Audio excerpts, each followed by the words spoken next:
திருச்சியில் திரு விஜய் அவர்கள் பேசுனது வந்து பொலிட்டிக்கலாக சரி, ஆனால் தவிர்த்திருக்கப்பட வேண்டியது. நீங்கள் வந்து ஒரு டிப்ளமேட்டிக்கான ஒரு பொசிஷனை நோக்கி நீங்கள் போகும்போது, ஒரு கான்ஸ்டிடியூஷனல் போஸ்ட்டில் உட்காரும்போது நீங்கள் என்ன வார்த்தையை பயன்படுத்தணும், என்ன வார்த்தையை பயன்படுத்தக்கூடாதுன்னு ஒரு மொராலிட்டி நாம தான் பிடிச்சணும். அப்படி வரையறை இல்லை. இந்த வார்த்தை இப்போ அன்பார்லிமெண்ட்ரி அப்படிங்கிற ஒரு கெட்ட வார்த்தையை அவர் ஒன்றும் யூஸ் பண்ணல. சரிங்களா? ஐயோ இப்படி பேசிட்டாரே அப்படிங்கிற விஷயம் இல்லை. ஆனால் நீங்கள் சீஃப் மினிஸ்டர் ஆஃப் தமிழ்நாடு வந்து நிற்கும்போது ஒரு டிஜிபி, ஒரு சீஃப் செக்ரட்டரி, இன்னொரு நாட்டுடைய அம்பாசிடர், நம்ம நாட்டுடைய தளபதிகள், இவங்கெல்லாம் வந்து சீஃப் ஜஸ்டிஸ், இவங்கெல்லாம் வந்து பார்க்கக்கூடிய இடத்துல இருக்கக்கூடிய ஆள் நீங்கள். அப்போ அந்த இடத்துல வந்து நம்ம என்ன பேசணும் அப்படிங்கிறதுல ஒரு மொராலிட்டி இருக்குது. அவ்வளோதான். நம்ம அப்போ அது யூஸ் பண்ணணும். ஆனால் திரு ஆர் ராசாவோ திரு உதயநிதியோ பேசாத வார்த்தையான்னு நீங்கள் கேட்கணும். மத்திய அமைச்சராக இருந்து கொண்டு திரு ஆர் ராசா அவர்கள் பேசாத வார்த்தையா?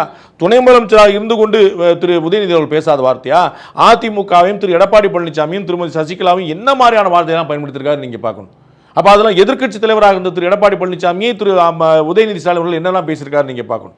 அதெல்லாம் நீங்கள் வெளியில் சொன்னால் அது வந்து ஐயோ அப்படின்னு ஒரு மனசு பதறும். இப்படி இல்லாமல் அப்படின்னு. அதனால நான் சொல்ல தரல. யார் பேசல? திரு ஸ்டாலின் பேசலையா? தமிழ்நாட்டில் எந்த அரசியல் தலைவர், நான் சொல்ல வருது அந்த கேட்டகரியில் இருக்கிறவங்களே பேசுகிறேன். 2வது கட்டம் 3ஆம் கட்டத்தே பேசல. சரிங்களா? அவர்கள் பேசாத வார்த்தையில் பேசிட்டாரு. அதில் அல்லு சில்லுகள். அவர் வந்து இந்த லாங்குவேஜ் தான் பேசுகிறார். அது முதல்ல எப்படி தான் பேசிட்டு இருக்கிறார். அதை நேற்று வரைக்கும் நீங்கள் பேசலாம். முதலமைச்சர் ஆன பிறகு பேச வேண்டாம்ங்கிறது நானும் நிற்கிறேன். அதில் எனக்கு ஒன்றும் கருத்து இல்லை. ஆனால் அதை யார் சொல்கிறா? அந்த வார்த்தைகளை விட மோசமான வார்த்தையெல்லாம் பயன்படுத்தி சொல்கிறார்கள். திரு ஆர் ராசா அவர்கள் பயன்படுத்தாத வார்த்தையா நீங்கள் எடுத்து பார்த்துக்குங்க. திரு உதயநிதி அவர்கள் பயன்படுத்தாத வார்த்தையா நீங்கள் எடுத்து பார்த்துக்குங்க. தேர்தல் பிரச்சாரத்தின் போது பயன்படுத்தாத வார்த்தையா? எதிர்க்கட்சி தலைவராக தானே இருந்தீங்க, துணை முதலமைச்சராக தானே இருந்தீங்க. இன்னும் குழப்பம் இல்லை. என்ன நீங்கள் செஞ்சுட்டீங்க? அப்போ குறைவாக பேசுனீங்களா? 3வது பாயிண்ட். அசம்பிளியில் வேறு மாதிரி பேசுகிறாரு, மேடையில் வேறு மாதிரி பேசுகிறாருன்னு கேட்டேன். திரு ஆர் ராசா ஒரு வழக்கறிஞர். சரிங்களா? அவர் பார்லிமெண்ட்டில் பேசுகிற மாதிரி, கோர்ட்டில் பேசுகிற மாதிரி, ரோட்டில் பேசுகிற மாதிரி 3 ஒன்றா இருக்குதா? கோர்ட்டில் போய் ரோட்டில் பேசுகிற மாதிரியே பேசுவாரா? நான் ரோட்டில் அப்படி தாங்க பேசுவேன், கோர்ட்டில் அப்படி தாங்க பேசுவேன்னு சொல்லுவாரா? கோர்ட்டில் அப்படி தாங்க பேசுனேன், நான் பார்லிமெண்ட்டில் இப்படி தாங்க பேசுவேன்னு பேசுவாரா? அப்போ பார்லிமெண்ட்டுக்குன்னு ஒரு டெக்கோரம் இருக்குது, ஒரு ஃபோரம் இருக்குது, அதுக்கு வேற ஒரு கணக்கில் பேசணும். கோர்ட்டுக்குன்னு ஒரு ரெஸ்பெக்ட் இருக்குது, அதுக்கு வேற மாதிரி பேசணும். பொது மேடையில் நீங்கள் வேற மாதிரி பேசணும். 3மே வேற லேயர். அப்போ நீங்கள் வந்து என்னங்க, நீங்கள் பொது மேடையில் வேறு மாதிரி பேசுகிறீங்க, அசம்பிளியில் பேசணும். அசம்பிளியில் புரோட்டோகால் அப்படி தான் போடும். நீங்கள் தமிழக முதலமைச்சராக திரு ஸ்டாலின் இருந்த போதே எழுதி வச்சு படிச்சிருக்கிறார். எனக்கு குறை காண்பதற்கு நீங்கள் அந்த மாதிரி பேசுறீங்கன்னா கேட்கணும். இப்போ திரு ஜி.கே. வாசன் சொன்னார், அடடா தம்பி இப்படிலாம் பேசியிருக்க கூடாதுங்க. அது ரொம்ப நியாயமாக வரவேற்கப்பட வேண்டிய விஷயம். ஏன்னா அவர் ஒரு நாளும் மறந்தும் கூட வந்து தவறான வார்த்தையில் பயன்படுத்தினவர் இல்லை. ஆனால் நீங்கள் எவ்வளோ வார்த்தையில் பயன்படுத்திருக்கீங்க? நீங்கள் துணை முதலமைச்சராக இருந்தபோது பயன்படுத்திருக்கீங்க, மத்திய அமைச்சராக இருந்தபோது பயன்படுத்திருக்கீங்க. அப்படி நீங்கள் வந்து அப்படிலாம் பேசுறது அவ்வளோ மோசமான, இவர்கள் பேசிய மோசமான வார்த்தையை திரு விஜய் பேசவில்லை. நிறைய மக்களுக்கு பாதிப்பு ஏற்படக்கூடிய நிகழ்வுகளும் இந்த ஒரு அவர் அட்ரஸ் பண்ணாரு. நீங்கள் யாரும் கவனிச்சிருக்க மாட்டீங்கன்னு நினைக்கிறேன். அல்லது திரு ஆர் ராசா பேச்சை மட்டுமே கேட்டனால உங்களுக்கு கவனத்தில் வந்திருக்காதுன்னு நினைக்கிறேன். அவர் இது சரி பண்ணுங்க, டைம் கொடுங்க, நான் கட்டாயம் சரி பண்ணுவேன். நான் சிங்கப்பண்ண விஷயம் 1 வாரத்துக்குள்ளே சரியாகும். சட்டம் ஒழுங்கு நான் சொல்ல அங்கங்கே எங்கெங்கே எந்த மாதிரி அதிகாரிகள் போடணும், யார் வேலை போடணும் எல்லாமே நான் ஒர்க் பண்ணிட்டு இருக்கேன். அதை சொல்லியிருக்காரு. அந்த மாதிரில சொல்லியிருக்கேன். திமுக தமிழ்நாட்டில் மைனாரிட்டி ஆட்சி அமைச்ச போது கூட பங்கு கொடுக்கல. 2006 திமுகவுக்கு தனிப்பெரும்பான்மை கொடுக்கல. இன்னைக்கு தாவேக்கா கிடைச்ச சீட்டு கூட கிடைக்கல அவங்களுக்கு. 108 சீட்டு நீ தாவேக்கா கிடைச்சு. அன்னைக்கு வந்து அதிகபட்சமாக உங்களுக்கு 99 தான் போயிருந்துச்சு. 96 பை எலெக்ஷன்லாம் முடிஞ்சு 99 இன்னும் 100ங்கிற நம்பரே தொடரல. கடைசி வரைக்கும் ட்ரிபிள் டிஜிட்டே தொடரல. 2006 11 வரைக்கும் 5 வருஷம் தொடவே இல்லை. அவங்க ஆட்சியில் யாரும் பங்கு கொடுக்கல. அவங்க அது துரோகமான இவங்க ஏற்றுட்டு பேசாமல் ஆதரவாகவும் சொல்லியிருக்க வேண்டியதானே. நீங்கள் பேசாமல் அன்னைக்கு இருந்துட்டு இன்னைக்கு நீங்கள் சொல்ல அர்த்தம் கிடையாது. திமுக இன்னைக்குமே தன்னுடைய சுயநலத்தோடு தான் செயல்பட்டு இருக்கு. இன்னைக்குமே அப்படி தான் செயல்பட்டு இருக்கு. பகிரங்கமாக காங்கிரஸ் கட்சி கேட்டபோது கூட கொடுக்க முடியாதுங்கன்னு சொல்லிச்சு. ஆசை திமுகவை விடலையா? 2026 தங்களுக்கு பெரும்பான்மை இல்லை, தங்களுடைய கூட்டணிக்கு பெரும்பான்மை இல்லை, தங்களுடைய திமுக தனிப்பெரும் கட்சியாக கூட இல்லை, சிங்கிள் லார்ஜஸ்ட் பார்ட்டியாக கூட இல்லை. ஆனால் ஆட்சி அமைக்கிறதுக்கு ஆதரவு கொடுப்போம், தாவேக்கா தடுப்போம் முயற்சி நடந்துச்சா இல்லையா? இதை மற்றவர்களெல்லாம் விடுங்க. திருமாவளவர்களே சொன்னார், நாங்கள் முதல்ல சொன்னோம், அதை விட்டுருங்க. மற்றவர்கள்லாம் பிறகு சொன்னாங்க. சி.வி. சண்முகம் பொது மேடையிலே சொல்லி சொன்னார். எல்லாம் திருமாவளவர்கள் கூடவே இருந்தவர் இன்னைக்கு உங்கள் மேலே மிகப்பெரிய மதிப்பு மரியாதை வச்சிருக்காரு. அவர் சொன்னாரா இல்லையா? அப்போ ஆசை உங்களை விடலையா? தாவேக்கா 108 சீட்டு வச்சுக்கிட்டு ஆட்சியில் ஒரு 10 சீட்டு வாங்கிடுவோம், நம்ம கூட்டணி சேர்த்துப்போன்னு நினச்சா அது ஆசை. நீங்கள் 100ங்கிற நம்பரோட கூட்டணியோட சேர்ந்து கூட இல்லை. நீங்கள் வந்து ஆட்சி அமைக்கணும், ஆட்சி அமைக்கிற ஆதரவு கொடுக்கணும், தாவேக்கா ஆட்சி அமைக்க விடாமல் தடுக்கணும், திருமாவளவன் முதலமைச்சர் ஆக்கிடலாம், எடப்பாடி பழனிசாமியே முதலமைச்சர் ஆக்கிடலாம். யோசிச்சு பாருங்க. அதிமுக ஆட்சி, திமுக ஆதரவு கற்பனை பண்ண முடிஞ்சதா? முயற்சி நடந்துச்சா இல்லையா? அப்ப ஆசை யாரை விட்டுங்கிற கேள்வி திரு உதயநிதி அவர்களுக்கே தெரியுமே. ஹார்ட் டிஸ்க் திருட்டு, அதாவது டிஎன்இபிஐ சார்ந்த ஒரு ஹார்ட் டிஸ்க் திருட்டு வழக்கு ஒன்று போயிட்டு இருக்கு. என்னதான் நடக்கும் அப்படிங்கிற கேள்வியை தாண்டி ஹார்ட் டிஸ்க் திருடி என்ன பண்ணுவாங்கப்பா அப்படிங்கிற ஒரு கேள்வி மக்கள்கிட்ட இருக்கு. அந்த ஹார்ட் டிஸ்க்ல என்ன இருக்குதுங்கிறத பொறுத்து அது இருந்தா என்ன இல்லாட்டி என்னங்கிற கேள்வி.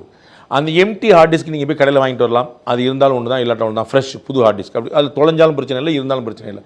அதில் என்ன சேமிக்கப்பட்டிருக்குங்கிறத பொறுத்து அதை பார்க்கணும். நாம் பேசுகிற ஹார்ட் டிஸ்கில் கடந்த ஆட்சியில் இபி எப்படி செயல்பட்டது அப்படிங்கிற பல விஷயங்கள் இன்க்ளூடிங் டெண்டர்ஸ்லேருந்து ஆர்டர்ஸ்லேருந்து பல விஷயங்கள் அதில் இருக்குதுன்னு சொல்கிறாங்க.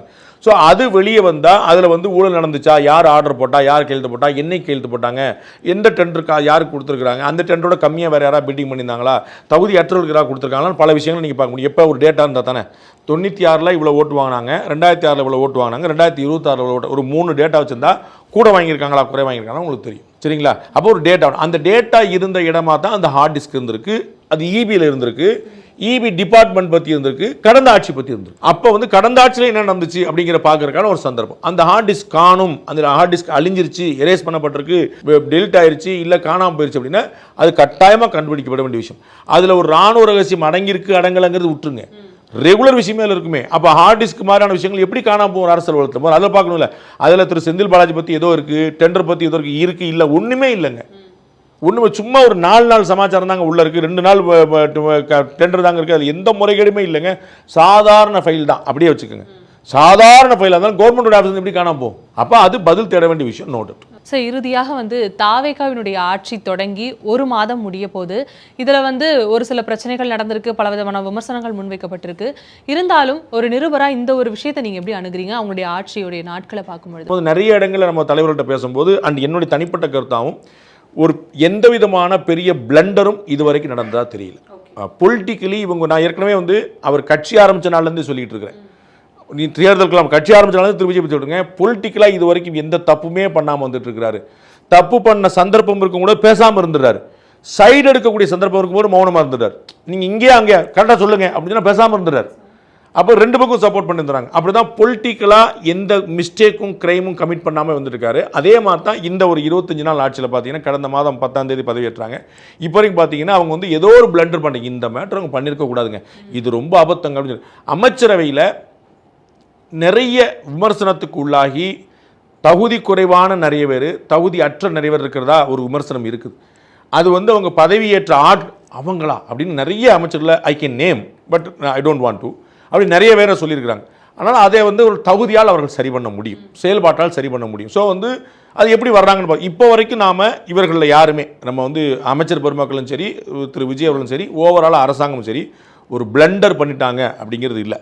சட்டம் ஒழுங்கு ஒரு நீட்சி அது வந்து தொடர்ந்துகிட்டு இருக்கு, அந்த சட்டம் ஒழுங்கு கேடுங்கிறது தொடர்ந்துகிட்டு இருக்கு. அதுக்கு ஒரு முற்றுப்புள்ளி வைக்கணும், ஆனால் ஒரு பிரீத்திங் பீரியட் கொடுக்கணும். ஏன்னா இவர் பதவியேற்ற 30 நாள் தான் ஆகுது. இன்னும் அடுத்தவங்க வந்து அவர் வந்து டிஜிபி மாற்றிருக்கிறாரு, இன்டெலிஜென்ஸை மாற்றிருக்கிறாரு, கமிஷனர் மாற்றிருக்காரு, நிறைய மாதிரி அவர்கள் எல்லாமே சார்ஜ் எடுத்து 1 மாதத்துக்கு உள்ளதான் ஆகுது. அவங்களுக்குலாம் வந்து ஆஃபீஸர்ஸ், இந்த ஆஃபீஸர்லாம் வந்து ஓட்டலாமா இல்லையா, யார் எந்த ஆஃபீஸர், யார் டிஎம்கேக்கு ஸ்பை பண்ணுவா, யார் ஏடிஎம்கே குரூப் பண்ணுவா, நிறைய பார்க்க பொலிட்டிக்கலாக அப்படி போயிடுச்சு. அதெல்லாம் ஸ்ட்ரீம்லைன் பண்ணி ரெடி பண்ணுறதுக்கு it will take at least 3 months. ஆனால் சட்டம் ஒழுங்கு என்பது ஒரு ஆட்சி நீட்சியாக மட்டும் இல்லாமல் மக்களுடைய அடிப்படை வாழ்க்கையாகவும் பார்க்கணும். சர்வைவல், ஒரு பெண்ணு ரோட்டில் நடந்து போனால் பாலியல் புணர்ச்சி பண்ணிடுவாங்க, ஒரு ஆணுக்கு வந்து உயிரோடு இருக்கிறதுக்கான உத்தரவாதம் இல்லை, ஒரு சின்ன பசங்க பொடி பசங்க அறுவாடுத்து வெட்டிடுவாங்கிற மாதிரி போகிறது வந்து எந்த நாட்டுக்கும் நல்லதில்லை. அதோடைய கடந்த ஆட்சி இந்த ஆட்சின்னு சொல்லிட்டு நம்ம தப்பிக்க முடியாது. அது வந்து போர்க்கால அடிப்பில் ஃபர்ஸ்ட் அண்ட் ஃபார்மோஸ்ட் ப்ரையாரிட்டி எது வைக்கணும். நான் ஏற்கனவே உங்கள்கிட்ட முதல்ல சொன்னேன், இப்போ ஆட்சியில் என்ன எதிர்பார்க்கின்னு சொன்னபோது அவர் அமைதியான வாழ்க்கைக்கான உத்தரவாதம் கொடுத்தாலே போதும், அவர்கிட்ட வேறு எதுவுமே எதிர்பார்க்க மாட்டாங்க. அவர் மாட்டி இருந்துட்டு போகிறார், உடனே என்ன செய்யுது அப்படிம்பாங்க. அந்த மாதிரி வந்து திரு விஜய் அவர்கள் வந்து கெடுதலை ஏற்படுத்தாத, சட்டம் ஒழுங்கை சீர்கெடுக்காத, பொதுமக்களை தொந்தரவு பண்ணாத ஆட்சி கொடுத்தாலே போதும், பொதுமக்கள் கொண்டாடிட்டு இருப்பாங்க. பிரச்சனை இல்லாத ஒரு அமைதியான ஆட்சி தான் இன்னைக்கு வரைக்கும் ஒரு பெரிய பிளண்டர் பண்ணதான் நான் நினைக்கல.